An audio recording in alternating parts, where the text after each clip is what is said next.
What's going on, everybody? It's Freeedo here for Clickheads. V-Day is over. The Valorant announcement day with the biggest flood of content about a game that I've ever seen is finally over, or perhaps just begun if you think about it that way. And there's been an interesting sort of rumblings of a controversy stewing where savvy internet gamers aren't buying that every content creator in the world, essentially, who's ever played a shooter game is positively reviewing Valorant. It doesn't add up, at least to them, that a game can get near universal praise from the likes of top streamers or influencers, I hate that term by the way, like Ninja, Tim the Tapman, Summit, Shroud, Nadeshot, XQC. If they've played a shooter game of any kind, they've probably played Valorant, and most of them that I know of anyway are nearly universally praising it. And even no-name scrubs like us that got a chance to play the game as well don't really have major criticisms, and also not only love the game from head to toe, think it's going to be the next big thing, at least among the hardcore player base. So, were we all paid off? It's a reasonable assumption to make, because if you think back to other launches of games, most recently,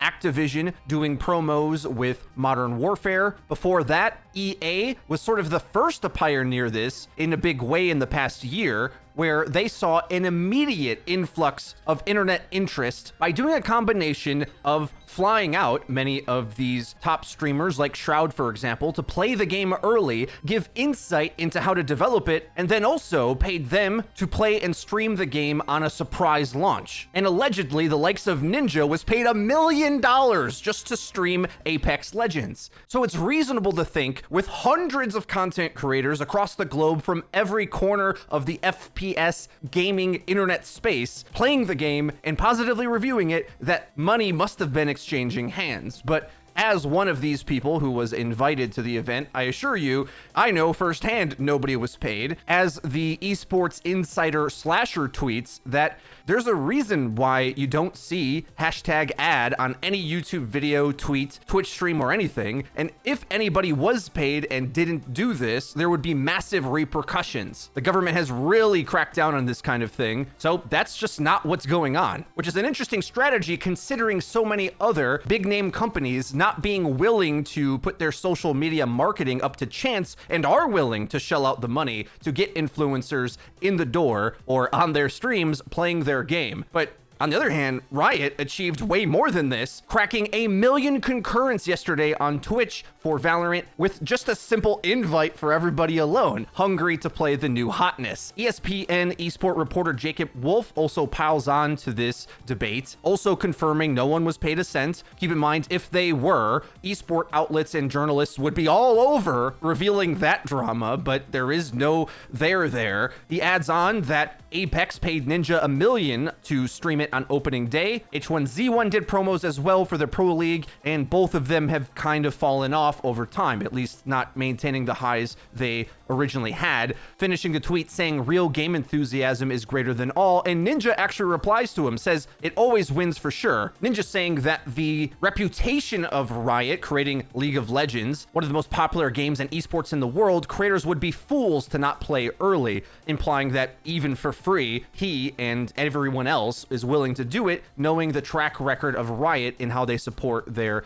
main game. Jacob Wolf closes the tweet thread by responding that he thinks you can compare them to EA though, who don't treat their esports as well, whereas Riot does, which is why any hardcore player who's had a passing interest in an esport type shooter wants to get their hands on the game. You don't have to grease the hinges for the doors to get busted down and every content creator in the world trying to get a piece of it. Now, come to think of it, maybe we all should have formed a union and demanded them to pay us to enjoy their game as much as we do. But at the end of the day, just about every content creator I know of, even the extremely famous ones, started from humble roots playing and enjoying games. And it isn't as easy for us to sell out as you might think. At least I can say for myself, the only time we've ever taken any sponsorship or anything was for products or things that we were actually interested in anyway. Not everybody is as strict as that with so many dollars on the table, but I assure you, when the truth of the matter is that Valorant is a game that scratches the itch of so many long-time competitive FPS gamers that nobody needed payment in order to positively honestly review it because frankly, the game is made for that type of player, which may be a bit of an issue for the game, frankly, because it isn't seeing universal praise from the mainstream gamer player base who might take a look at the graphics and think that they look unpolished or unappealing, and perhaps they aren't interested in playing the next version of CSGO. But for players that know how endlessly replayable that archetype of game is, seeing a game like Valorant come in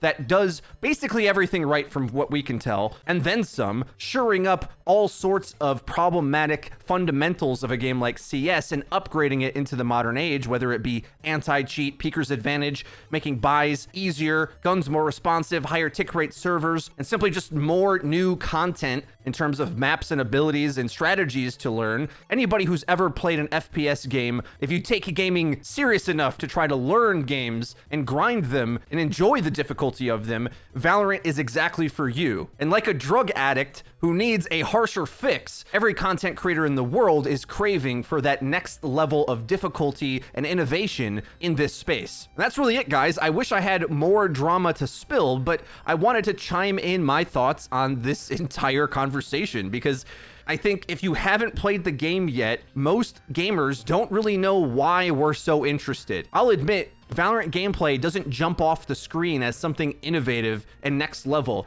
but it's the mechanics, the feel, the immersion of the competitive experience where everything works as intended and it's rewarding, challenging, deep, and new. All those things combined means, yeah, I am very interested in an updated version of CSGO that perhaps doesn't take as many risky chances that might incite a casual player to be interested, sparking their eyes up to see something brand new. Yes, it is fundamentally CSGO, but we know the track record of Riot taking a proven formula like the MOBA genre, cleaning it up, making it user-friendly, but also keeping the difficulty locked inside, just with a better user experience while engaging in that very difficult content. In my video on Your Overwatch talking about Valorant and its comparisons to Overwatch and the state of that game, it's interesting because in comparison to Overwatch, Valorant is this super hardcore title, but in comparison to CSGO, Valorant has its edges smoothed out a bit, where the super high level gameplay will still be as deep as CSGO,